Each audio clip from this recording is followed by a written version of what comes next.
Donc je me présente, je suis Patrick Fiorletta. Dans cette expérience et cette évaluation, je ne suis pas du tout l'évaluateur, puisque c'était le centre d'expertise en santé publique de l'Université de Lorraine qui l'a fait. Et j'étais plutôt l'opérateur, c'est-à-dire la mise en œuvre des séances. Je suis masseur kinésithérapeute au départ, et puis je me suis orienté vers la sophrologie parce que il y avait une problématique en kinésithérapie, c'est qu'il y avait des fois où je faisais exactement ce qu'on m'avait appris en cours et puis ça fonctionnait pas quand même. Parce qu'il y avait une démarche existentielle. C'est-à-dire que quand les personnes avaient une entorse de cheville, par exemple, bah, ça guérit pas. Il y a des protocoles, mais ça guérit pas forcément comme on l'avait prévu parce que, bah, en même temps, dans la famille, il y a eu un décès, en même temps, il y a eu un déménagement, ou il y a eu des événements qui augmentent le facteur stress et l'immunité, on est un peu bouleversé, c'est moins facile de guérir d'une entorse de cheville quand on a une période existentielle difficile. Et c'est la sophrologie qui m'a aidé à percevoir que la prise en charge devait être globale. Voilà. Et donc, je me suis un peu lancé là-dedans. Alors, pour les déclarations de lien d'intérêt, ben, il y en a aucun, sauf pour cette présentation, puisque le financement des ateliers et d'évaluation a été fait par l'association La Belle Vie. Je tiens à le préciser parce que La Belle Vie, c'est une association qui rassemble les pièces de retraite du régime général, agricole et puis des indépendants, et qui a une vocation de prévention et particulièrement de préservation de l'autonomie des personnes âgées en complémentarité des actions départementales déjà existantes. Parce que vous verrez que par la suite, dans la conclusion, je vais vous parler un petit peu de ça. Donc la sophrologie caïcédienne, bah, c'est une méthode qui étudie la conscience et les valeurs de l'existence, une discipline qui aide à chacun à développer une conscience sereine au moyen d'un entraînement personnel. Il y a cette notion d'entraînement, des techniques de relaxation et d'activation du corps et de l'esprit. En fait, ça sert à développer une attitude réflexive par rapport à cet espace de rencontre corps-esprit qu'on vit au quotidien, et puis surtout pour améliorer le discernement que l'on a par rapport à nos propres besoins, et ensuite trouver les ressources pour faire face aux situations déséquilibrantes de la vie. Et les personnes âgées ont bien besoin de ça, puisque souvent elles sont en période de transition, on va dire quand on passe à la retraite, et ben on change de statut, ou quand on devient grand-parent, on change de statut, les maladies apparaissent, on devient aussi aidant. Donc c'est vraiment une période qui peut nous mobiliser différemment de notre habitude. Le contexte, je ne vais pas le répéter, ça a déjà été développé largement depuis le début. Voilà. Les trois questions évaluatives qu'on s'était posées avec le centre d'expertise de santé publique, ben, c'était la satisfaction par rapport aux ateliers qu'on propose, de 8 séances, d'1 heure et demie. Le deuxième élément, c'est l'expérience. Est-ce que l'expérience a eu des effets? Et puis le troisième temps, c'était est-ce qu'il y a des freins à l'application? Et puis s'il y a des freins, quels leviers on peut utiliser pour améliorer la situation? Donc l'évaluation est posée sur deux types de recueils de données, quantitatives et puis qualitatives. Les quantitatives, c'était à l'aide de questionnaires, et les qualitatives avec des entretiens qui ont été pratiqués par des étudiants de l'université. La méthode, elle a été planifiée dans le temps, donc ça date d'avant la Covid. Donc il y a eu un petit trou avec la Covid, parce que c'était difficile de mobiliser les gens, et puis les endroits qui pouvaient nous accueillir étaient assez réticents à cause de la prévention pour la propagation de la maladie. Donc ça a commencé en septembre 2018, ça a fini en septembre 2019, donc ça dure à peu près une année. Le premier temps, ça a été de poser des questionnaires au début et à la fin. Ensuite, il y a eu les entretiens et ensuite la rédaction du rapport. Les objectifs. Alors les objectifs, il y en avait on va dire trois. C'était d'abord le bien-être. L'objectif spécifique, c'était de lutter contre l'anxiété et puis la dépression. Et puis le troisième, je dirais, c'était de savoir si c'était reproductible comme atelier. Donc les questionnaires, il y avait beaucoup de questions au début, puisqu'il fallait qu'on sache à quelle pièce appartenait la personne, de qui elle dépendait, si c'était un homme, une femme, l'âge, etc. Donc c'est pour ça qu'il y a beaucoup de questions dans le T0. Mais en dehors de ces questions d'identité et puis de situation, ça tournait autour de l'activité physique, le sommeil, et puis la sophrologie en elle-même. On a la même chose à la fin pour le T1. Tout a été saisi manuellement. Alors, ça a pris beaucoup de temps après pour mettre tout ça en informatique. Et puis, ça a été analysé à l'aide du logiciel Lime Survey, mais je ne le connais pas du tout, pour moi pas. Les objectifs des entretiens, ensuite, alors ça a été d'évaluer à moyen terme la satisfaction et l'impact de ces ateliers au travers de leur retour sur l'expérience, et surtout réévaluer les critères significatifs issus des questionnaires T0 et T1, c'est-à-dire que quand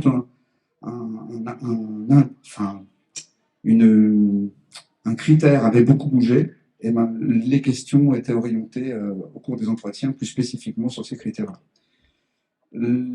Ensuite, les parties prenantes ont aussi été interrogées, les financeurs, donc la Belle Vie, l'opérateur, nous, et puis les associations qui accueillaient les activités, sachant qu'il y avait 2 associations, l'ONPA, l'Office nancéen des personnes âgées, à Nancy, et puis à SL et Nancy, SC Senior. Alors la différence entre ces 2 associations, c'est qu'il y en a une, du coup, c'était une grosse structure, donc les gens se sont inscrits spécifiquement pour la sophrologie, alors que à SC Senior, c'était une sorte d'amicale de personnes qui se connaissaient très bien, avec une dynamique. Tiens, tu viens, on y va. Enfin, c'était pas la même dynamique. C'était plus consumériste à l'ONPA que à SC Senior. Voilà, donc les entretiens ont été réalisés par le CESP, face à face et puis téléphonique, semi-directif avec un guide d'entretien. Tout a été enregistré avec des autorisations préalables, retranscrit intégralement, analysé manuellement et une analyse thématique descriptive. Les bénéficiaires qui étaient visés, donc c'était toutes des personnes qui étaient dans un groupe GIR 5 ou 6. Alors je rappelle que le 6, c'est complètement autonome, et puis 5, c'est demande une certaine aide pour certaines activités au quotidien. Les dates, c'était les mardis et les jeudis aux mêmes horaires. Les horaires ont été choisis parce que, vous savez que les seniors, soit ils ont des petits-enfants à les chercher après 16 heures, ou voilà, les plages horaires de totale disponibilité sont en général 10h, 11h30, et puis 14h, 15h30. C'est important parce que si vous mettez des horaires où personne ne peut venir, voilà, vous aurez un niveau d'abandon important.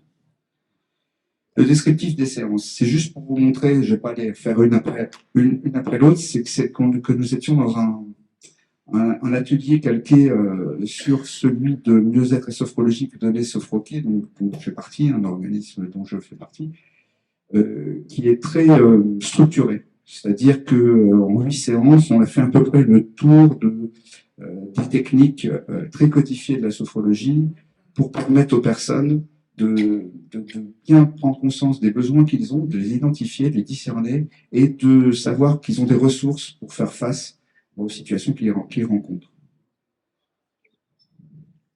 Les résultats, alors pourquoi assistez-vous à ces ateliers? Vous voyez de manière flagrante que c'est m'informer, avoir des conseils sur ma santé et mon bien-être, mais je ne savais pas du tout ce qu'était la sophro. Les 3/4 des personnes étaient en pleine découverte.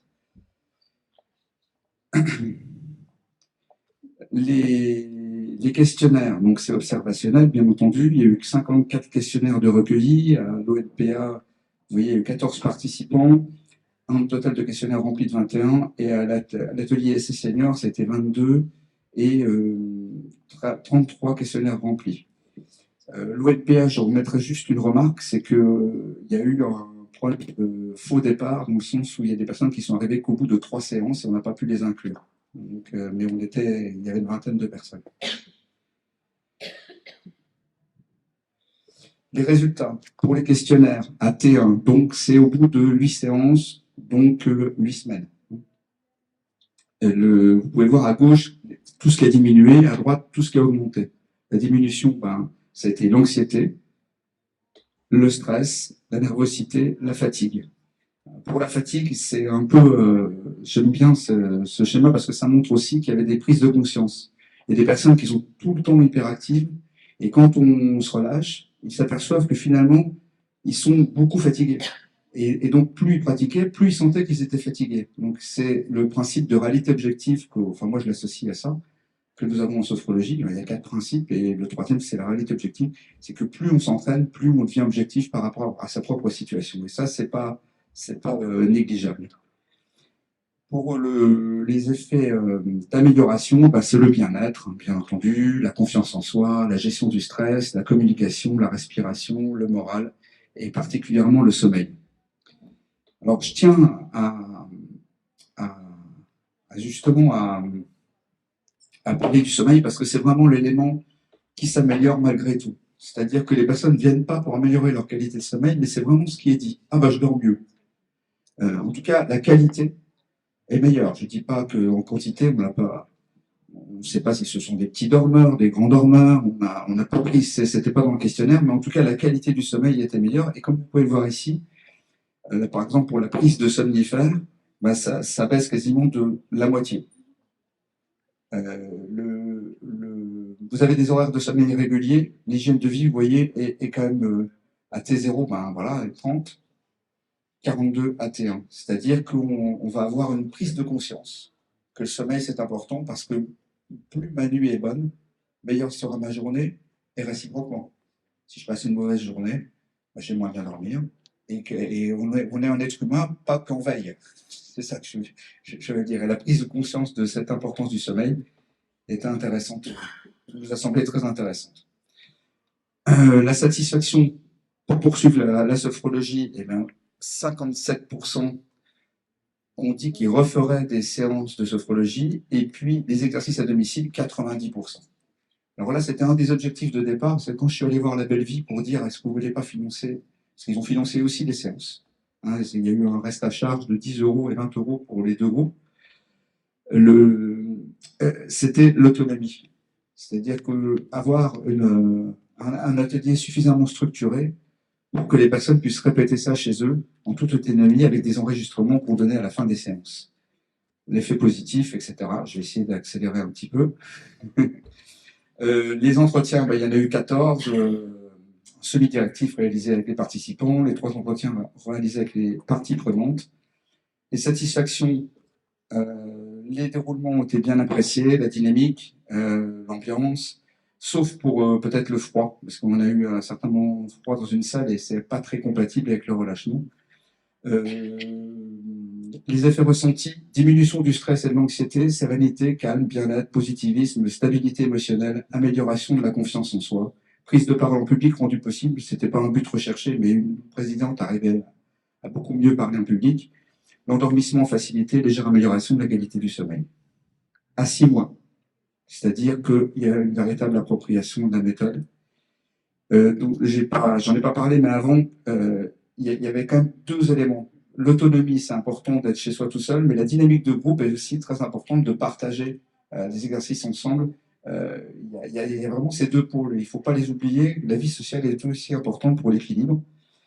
À 6 mois, la majorité dit être suffisamment autonome, avoir de l'entrain pratiqué en groupe, je viens de le dire, et plus la pratique est longue, plus les effets sont prolongés dans le temps. Ça aussi. C'est-à-dire que quand on arrive à faire une demi-heure de pratique, alors qu'au départ, on commence avec 3 à 10 minutes, eh bien, il y a un automatisme du relâchement qui se fait, un peu de lâcher prise. Après, ils peuvent peut-être faire du tipi.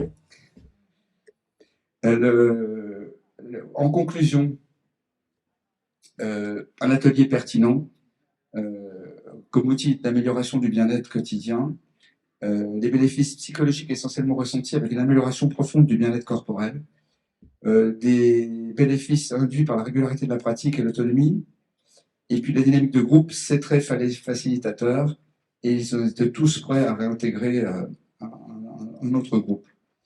Les points d'amélioration, et puis lever les freins, encourager la pratique personnelle, avoir plus d'informations, faire circuler l'information, communiquer sur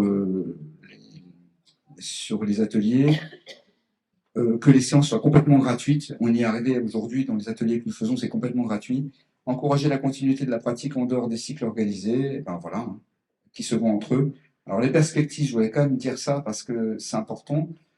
On a terminé en 2020-2022 l'évaluation d'une on espère faire l'évaluation d'une implémentation de 12 ateliers similaires dans le département. On en a fait 12 pareils. On a un projet en cours avec Mieux-être et Sophrologie aider. On voudrait l'évaluer. On vient de terminer 16 ateliers où on a une prise en charge avec 2 sophrologues, un pour les dents, un pour l'aider, avec 2 groupes qui se rejoignent sur 10 séances et nous travaillons avec la plateforme des aidants de l'OHS à Russie. Et les projets à venir, on va améliorer ce mieux-être et sophrologie aidant aidé en rajoutant des ateliers aller vers de 5 séances. Ils sont déjà financés, hein. C'est l'évaluation qui est pas mise en place, de 5 séances pour aller chercher les familles qui sont tellement épuisées.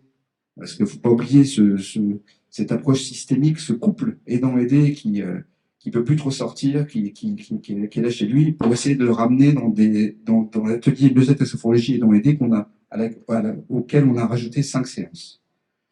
Voilà, c'est difficile, hein. 15 minutes. Voilà un petit peu de bibliographie, et puis les remerciements donc à la ville de Nancy et celle de Nancy de l'Université de Lorraine, et puis voilà.